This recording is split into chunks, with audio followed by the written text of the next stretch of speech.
എല്ലാവർക്കും നമസ്കാരം. ഞാൻ ആനന്ദ് ചന്ദ്രശേഖരൻ. മഹാഭാരതം കഴിഞ്ഞ ഭാഗത്തിൽ ധൃതരാഷ്ട്രരുടെ ദൂതനായി സഞ്ജയൻ പാണ്ഡവരെ കാണുവാൻ വരുന്നതുവരെയാണ് നമ്മൾ കേട്ടത്.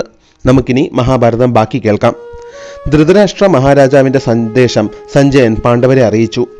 സഞ്ജയൻ പറഞ്ഞതിനെ സംബന്ധിച്ച് ശ്രീകൃഷ്ണന് എന്താണ് പറയുവാനുള്ളത് എന്ന് യുധിഷ്ഠിരൻ ചോദിച്ചു.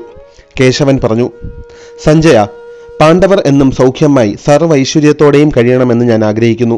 അതുപോലെ തന്നെ ധൃതരാഷ്ട്ര മഹാരാജാവും കൗരവരും കഴിയണമെന്നും ഞാൻ ആഗ്രഹിക്കുന്നു. രണ്ടു കൂട്ടരും എനിക്ക് പ്രിയപ്പെട്ടവർ തന്നെയാണ്. പാണ്ഡവരും കൗരവരും രമ്യതയിൽ പരസ്പരം സഹകരണത്തോടെ സന്തോഷമായി കഴിയണമെന്ന് തന്നെയാണ് ഞാൻ ആഗ്രഹിക്കുന്നത്. പാണ്ഡവർക്ക് നേരിടേണ്ടി വന്ന കൊടിയ അനീതിയും കഷ്ടപ്പാടുകളും എല്ലാവർക്കും അറിയാവുന്ന കാര്യങ്ങൾ തന്നെയാണ്. എന്നാൽ പോലും പാണ്ഡവർ അതൊക്കെ ക്ഷമിക്കുവാനും കൗരവരുമായി രമ്യതയിൽ പോകുവാനും ആഗ്രഹിക്കുന്നു എന്നത് നമുക്ക് കാണിച്ചു തരുന്നത് അവരുടെ മനസ്സിന്റെ വലിപ്പവും ഹൃദയ വിശാലതയുമാണ്. അവരുടെ മനസ്സിന്റെ ചക്രവാളങ്ങൾ സാധാരണ മനുഷ്യരുടെ ഭാവനയ്ക്കും അതീതമാണ്. ആ ഒരു മാനസിക പക്വത കൈവരിക്കുക എളുപ്പമല്ല സഞ്ജയ. ധൃതരാഷ്ട്രരും അദ്ദേഹത്തിന്റെ പുത്രന്മാരും അധർമ്മികൾ ആണെന്നും അവർ സ്വത്തിനും സമ്പത്തിനുമായി ഒരിക്കലും അടങ്ങാത്ത അത്യാഗ്രഹം ഉള്ളവരാണെന്നും എല്ലാവർക്കും അറിയാവുന്ന കാര്യമാണ്. ധർമ്മത്തിന്റെ ഹൃദയം തൊട്ടറിഞ്ഞ അങ്ങ് പിന്നെ എന്തിനാണ് പാണ്ഡവർക്ക് മേൽ പഴിചാരുന്നത്? ഈ കണ്ട കാലം അത്രയും ദുരിതമനുഭവിച്ച് 13 വർഷം വനവാസവും അജ്ഞാതവാസവും അനുഷ്ഠിച്ച് മടങ്ങിയെത്തി തങ്ങൾക്ക് അവകാശപ്പെട്ടത് മാത്രം തിരിച്ചു ചോദിക്കുന്ന പാണ്ഡവരെയാണോ സഞ്ജയ അങ്ങ് പഴിക്കുന്നത്? അവർ ധർമ്മത്തെ മുറുകെ പിടിക്കുന്നു. അങ്ങനെയല്ലായിരുന്നുവെങ്കിൽ അവർക്ക് എന്നെ ഇതൊക്കെ തിരിച്ചു നേടാമായിരുന്നു. പാണ്ഡവർ 5 പേരും മാത്രം വിചാരിച്ചാൽ സാധിക്കാവുന്ന കാര്യമായിരുന്നു അത്. എന്നാൽ അവർ ഒരിക്കലും ധർമ്മത്തെ വെടിയുകയില്ല. അവർ ഒരു കാരണവശാലും സ്വധർമ്മം മറക്കുകയുമില്ല സഞ്ജയ. സ്വധർമ്മം പാലിക്കുകയല്ലാതെ മറ്റൊരു വഴിയും ആരുടെയും മുന്നിലില്ല. ദേവന്മാർക്ക് പോലും സ്വധർമ്മം അനുഷ്ഠിക്കുന്നതിലൂടെയാണ് സ്വന്തം സ്ഥാനം നിലനിർത്തുവാൻ കഴിയുന്നത്. സൂര്യചന്ദ്രന്മാർക്ക് പോലും സ്വധർമ്മം ആചരിക്കേണ്ടതായിട്ടുണ്ട്. അവർ സ്വന്തം ധർമ്മത്തെ വെടിഞ്ഞാൽ ലോകം അന്ധകാരത്തിന്റെ പടികുഴിയിലേക്ക് വീണുപോകും. അഗ്നിയുടെ ധർമ്മം കത്തിജ്വലിക്കുക എന്നതും ചൂട് പ്രദാനം ചെയ്യുക എന്നതുമാണ്. ഇപ്രകാരം ഈ പ്രപഞ്ചത്തിലുള്ള സകലതിനും സ്വധർമ്മം അനുഷ്ഠിക്കേണ്ടതായി വരുന്നു. നക്ഷത്രങ്ങൾ ജ്വലിക്കുന്നതും നദികൾ ഒഴുകി സാഗരത്തിൽ ചേരുന്നതുമെല്ലാം അതിന് പ്രകാരം തന്നെയാണ്. ബ്രഹ്മ വിഷ്ണു മഹേശ്വരന്മാരും 33 കോടി ദേവന്മാരും മുനിമാരും മഹർഷിമാരും സ്വധർമ്മം പാലിക്കുകയാണ്. പാണ്ഡവർ ക്ഷത്രിയരാണ്. അവർക്ക് സ്വധർമ്മം പാലിച്ചേ മതിയാവുകയുള്ളൂ. അതിൽ നിന്നും ആർക്കും അവരെ തടസ്സപ്പെടുത്തുവാൻ സാധിക്കുകയില്ല. സഞ്ജയ, താങ്കൾ എന്തിനാണ് കൗരവർക്ക് വേണ്ടി വാദിക്കുന്നത്? സമാധാനത്തിലൂടെ അർഹമായത് തിരിച്ചു ലഭിക്കുവാൻ മാത്രമാണ് പാണ്ഡവർ ശ്രമിക്കുന്നത്. അതിന് കൗരവപക്ഷം സഹകരിക്കുന്നില്ലെങ്കിൽ പിന്നെ യുദ്ധം മാത്രമാണ് പാണ്ഡവർക്ക് മുന്നിലുള്ള പോംവഴി. രാജ്യഭരണവും പ്രജകളുടെ സംരക്ഷണവും ക്ഷേമവും ഉറപ്പുവരുത്തുന്നതുമാണ് ക്ഷത്രിയധർമ്മം. പാണ്ഡവരെ സ്വന്തം ധർമ്മം ചെയ്യുന്നതിൽ നിന്നും ധൃതരാഷ്ട്രർക്കോ പുത്രന്മാർക്കോ തടുക്കുവാൻ സാധിക്കുകയില്ല. അവർ അതിന് സഹകരിക്കുകയാണ് വേണ്ടത്. സഞ്ജയ, അധികാരത്താൽ മതിമറന്ന് അഹങ്കരിച്ച് മറ്റൊരുവന്റെ സ്വത്തും രാജ്യവും അപഹരിക്കുന്നത് ധർമ്മമാണോ? രഹസ്യമായിട്ടാണെങ്കിലും പരസ്യമായിട്ടാണെങ്കിലും ആ പ്രവൃത്തി മോഷണം തന്നെയാണ്. താൻ ആഗ്രഹിക്കുന്നതെല്ലാം തനിക്ക് നേടിയെടുക്കണമെന്ന് തീരുമാനിച്ച് ഉറച്ച് അതാണ് സ്വധർമ്മം എന്ന് തെറ്റിദ്ധരിച്ച് പാണ്ഡവർക്ക് അർഹമായത് കൈപ്പിടിയിൽ ഒതുക്കി അവരെ അപമാനിച്ചു കൊണ്ടിരിക്കുകയാണ് അല്പബുദ്ധിയായ ദുര്യോധനൻ.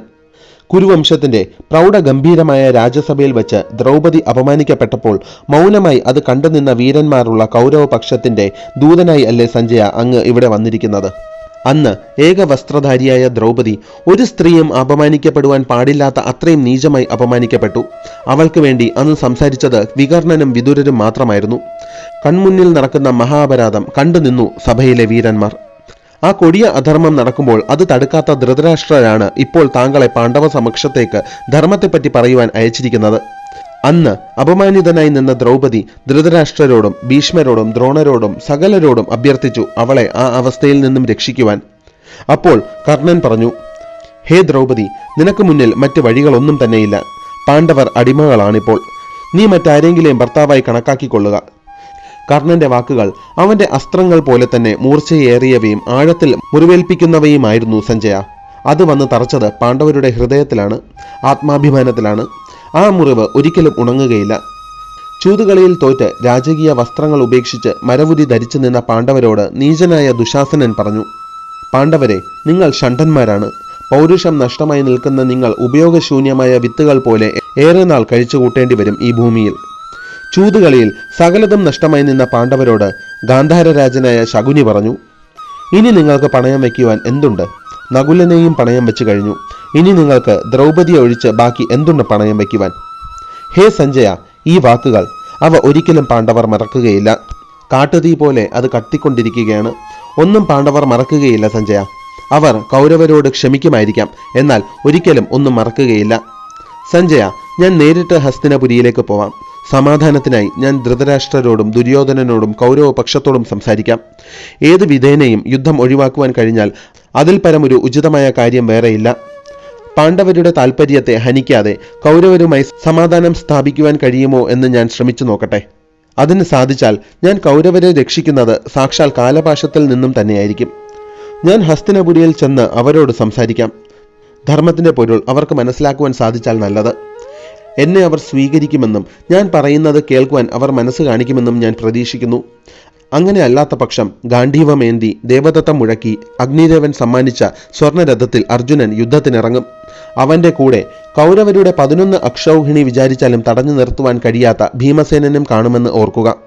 യുദ്ധം അരങ്ങേറുകയാണെങ്കിൽ സ്വന്തം കർമ്മബലത്തിന്റെ തീജ്വാലയിൽ കൗരവർ കത്തിയമരും. ചൂതുകളിയിൽ തോറ്റ് അപമാനിതരായി നിന്ന വേളയിൽ കൗരവ വീരന്മാർ പാണ്ഡവരോട് പറഞ്ഞ ക്രൂരമായ വാക്കുകൾ ഓരോന്നായി ഗദയേന്തിയ ഭീമസേനൻ യുദ്ധകളത്തിൽ വെച്ച് ദുര്യോധനനെ ഓർമ്മപ്പെടുത്തും. ദുര്യോധനൻ മഹാവൃക്ഷമാണ്.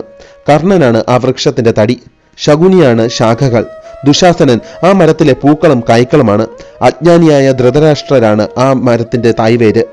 എന്നാൽ യുധിഷ്ഠിരനെയാണ് മഹാവൃക്ഷമായി കണക്കാക്കുന്നതെങ്കിൽ ആ വൃക്ഷത്തിന്റെ പ്രധാന തടി അർജുനനാണ്. ഭീമസേനനാണ് ശാഖകൾ. നകുല സഹദേവന്മാരാണ് പുഷ്പങ്ങളും കായ്കളും. ബ്രാഹ്മണന്മാരാണ് ആ മഹാവൃക്ഷത്തിന്റെ വേരുകൾ. സഞ്ജയ, ധൃതരാഷ്ട്രരും പുത്രന്മാരും അതിഘോരമായ വനമാണെങ്കിൽ പാണ്ഡവർ ആ വനത്തിൽ വിഹരിച്ചു നടക്കുന്ന കടുവകളാണ്. വനമില്ലെങ്കിൽ കടുവകൾക്ക് നിലനിൽപ്പില്ല. അതുപോലെ തന്നെ കടുവകളാണ് വനത്തിനെ സംരക്ഷിക്കുന്നതും. കടുവകൾ ഇല്ലെങ്കിൽ വനത്തെ മനുഷ്യർ നിർഭയം കയ്യേറി നശിപ്പിക്കും. വനവും കടുവകളും കണക്കെ കൗരവനും പാണ്ഡവരും പരസ്പരം ബന്ധിക്കപ്പെട്ടവരാണ്. പരസ്പരം സഹകരിച്ചാൽ രണ്ടുപേർക്കും ഗുണം ചെയ്യുകയേയുള്ളൂ. സഞ്ജയ, ധൃതരാഷ്ട്രപുത്രന്മാർ വള്ളിച്ചെടികൾ പോലെയാണ്. പാണ്ഡവർ വൃക്ഷവും. വൃക്ഷമില്ലെങ്കിൽ വള്ളിച്ചെടിക്ക് പടർന്ന് പന്തലിക്കുവാനോ സൂര്യപ്രകാശത്തിനായി മുകളിലേക്ക് എത്തിപ്പെടുവാനോ കഴിയുകയില്ല. സഞ്ജയ, പാണ്ഡവർ സമാധാനത്തിനായി നിൽക്കുകയാണ്, കൗരവർ യുദ്ധത്തിനായും. ധൃതരാഷ്ട്രരോടും കൗരവ പക്ഷത്തോടും ചിന്തിച്ച് തീരുമാനമെടുക്കുവാൻ പറയുക. പാണ്ഡവർ സമാധാനം ആഗ്രഹിക്കുന്നു, എന്നാൽ അവർക്ക് യുദ്ധം ചെയ്യുവാൻ ഒരു മടിയുമില്ല എന്ന് കൗരവ പക്ഷത്തെ നന്നായി ഓർമ്മപ്പെടുത്തുക സഞ്ജയ. തൊഴുകൈകളോടെ സഞ്ജയൻ പറഞ്ഞു. ഞാൻ എന്തെങ്കിലും തെറ്റായി പറഞ്ഞു പോയിട്ടുണ്ടെങ്കിൽ ക്ഷമിച്ചാലും കേശവ. പാണ്ഡവരെ, ദാമോദര, നിങ്ങൾക്ക് എൻ്റെ പ്രണാമം. നിങ്ങളുടെ അഭിപ്രായം നിങ്ങൾ എന്നെ അറിയിച്ചു. ഇനി എൻ്റെ കടമയാണ് അത് ഹസ്തിനാപുരിയിൽ കുരുസഭയിൽ പറയുക എന്നത്. നിങ്ങൾക്ക് നന്മ ഭവിക്കട്ടെ. നിങ്ങളുടെ അനുവാദത്തോടെ ഞാൻ മടങ്ങുകയാണ് ഹസ്തിനാപുരിയിലേക്ക്. യുധിഷ്ഠിരൻ പറഞ്ഞു. സമാധാനമായി മടങ്ങുക സഞ്ജയ. അങ്ങ് സ്വന്തം കർത്തവ്യം മാത്രമാണ് അനുഷ്ഠിച്ചത്. കൗരവ പക്ഷത്തിന് പറയാനുള്ളത് അങ്ങയിലൂടെ ഞങ്ങൾ അറിഞ്ഞു. അതുപോലെ ഞങ്ങൾക്ക് പറയുവാനുള്ളത് അങ്ങ് കൗരവ പക്ഷത്തെയും ധരിപ്പിച്ചാലും. ഞങ്ങളുടെ സ്നേഹാന്വേഷണങ്ങൾ പിതാമഹനെയും ദ്രോണാചാര്യരെയും കൃപാചാര്യരെയും വിതുരരെയും അറിയിക്കുക സഞ്ജയ. വിതുരർ, അദ്ദേഹത്തോട് ഞങ്ങൾക്ക് തീർത്താൽ തീരാത്ത അത്രയും കടപ്പാടുണ്ട്. അദ്ദേഹം ദീർഘദർശിയും ജ്ഞാനിയുമാണ്. അദ്ദേഹം ഞങ്ങൾക്ക് മാതാവിനും പിതാവിനും തുല്യനാണ്. സഞ്ജയ, ഇനി ഞാൻ പറയുവാൻ പോകുന്ന കാര്യങ്ങൾ വ്യക്തമായി ദുര്യോധനനെ അറിയിക്കുക. ഇതാണ് എനിക്ക് ദുര്യോധനനോട് പറയുവാനുള്ളത്. അല്ലയോ സുയോധന, ശത്രുക്കൾ ആരും തന്നെയില്ലാതെ ഈ ലോകം മുഴുവൻ അടക്കി ഭരിക്കുവാനാണ് താങ്കൾ ആഗ്രഹിക്കുന്നത്. ഞങ്ങൾ അതിന് ഒരു വിഘ്നം വരുത്തുകയുമില്ല. ഞങ്ങൾക്ക് ഇന്ദ്രപ്രസ്ഥം തിരികെ നൽകുക. അതിന് തയ്യാറല്ലെങ്കിൽ യുദ്ധത്തിന് തയ്യാറായിക്കൊള്ളുക. ദ്രൗപദിയോട് നീ കാണിച്ച ക്രൂരത ഞങ്ങൾ മറക്കുകയില്ല. എന്നാൽ കുരുവംശത്തെ ഓർത്ത് ഞങ്ങൾ അത് ക്ഷമിക്കുവാൻ തയ്യാറാണ്. ഞങ്ങൾ പാണ്ഡവർ ജനിച്ചപ്പോൾ മുതൽ ദുരിതം അനുഭവിക്കുന്നവരാണ്. ഞങ്ങൾക്ക് അത് ശീലമാണ്. ദുരിതങ്ങൾ ഞങ്ങളെ കൂടുതൽ ശക്തരാണ് ആക്കിയത് എന്ന് നീ അറിഞ്ഞാലും. ദ്രൗപദിയെ മുടിക്ക് പിടിച്ച് വലിച്ചിഴച്ച, അവളെ രാജസഭയിൽ വച്ച് വിവസ്ത്രയാക്കുവാൻ ശ്രമിച്ച നീചനായ ദുശാസനനെയും ഞങ്ങൾ മറക്കുകയില്ല. കുരുവംശത്തിന്റെ ഭാവിയെ ഓർത്ത് മാത്രം ഞങ്ങളെല്ലാം ക്ഷമിക്കുവാൻ തയ്യാറാണ്. എന്നാൽ അർഹമായത് ഞങ്ങൾക്ക് കിട്ടിയേ തീരൂ. ഞങ്ങൾ സമാധാനമാണ് കാംക്ഷിക്കുന്നത്.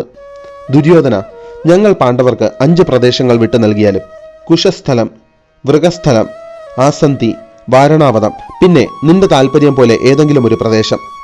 സുയോധന, സ്വന്തം സഹോദരന്മാരായ ഞങ്ങൾ പാണ്ഡവർക്ക് 5 പ്രവിശ്യകൾ നീ നൽകൂ. സമാധാനം രൂപപ്പെടട്ടെ കൗരവർക്കും പാണ്ഡവർക്കുമിടയിൽ. സഹോദരന്മാർ സഹോദരന്മാരായും പിതാക്കൾ പുത്രന്മാരായും വീണ്ടും സംഗമിക്കട്ടെ.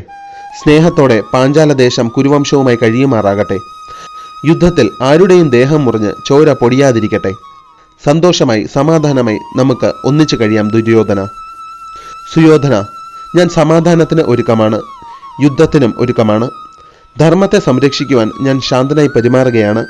എന്നാൽ എനിക്ക് വേണ്ടി വന്നാൽ ആ ശാന്തത കൈവെടിയുവാനും ഒരു മടിയില്ല എന്ന് നീ അറിഞ്ഞാലും. ഇത്രയും പറഞ്ഞ് യുധിഷ്ഠിരൻ നിർത്തി. പാണ്ഡവരുടെയും ശ്രീകൃഷ്ണന്റെയും സന്ദേശം കൗരവപക്ഷത്തെ അറിയിക്കുവാനായി സഞ്ജയൻ തിരിച്ച് ഹസ്തിനപുരിയിലേക്ക് മടങ്ങി. തൽക്കാലം മഹാഭാരതത്തിന്റെ ഈ ഭാഗം ഞാൻ ഇവിടെ വെച്ച് നിർത്തുകയാണ്. എല്ലാവർക്കും ഈ ഭാഗം ഇഷ്ടമായെന്ന് പ്രതീക്ഷിക്കുന്നു. അഭിപ്രായങ്ങൾ കമൻസിലൂടെ അറിയിക്കുവാനും വീഡിയോ ഇഷ്ടമായെങ്കിൽ ലൈക്ക് ചെയ്യുവാനും മറക്കാതിരിക്കുക. നന്ദി.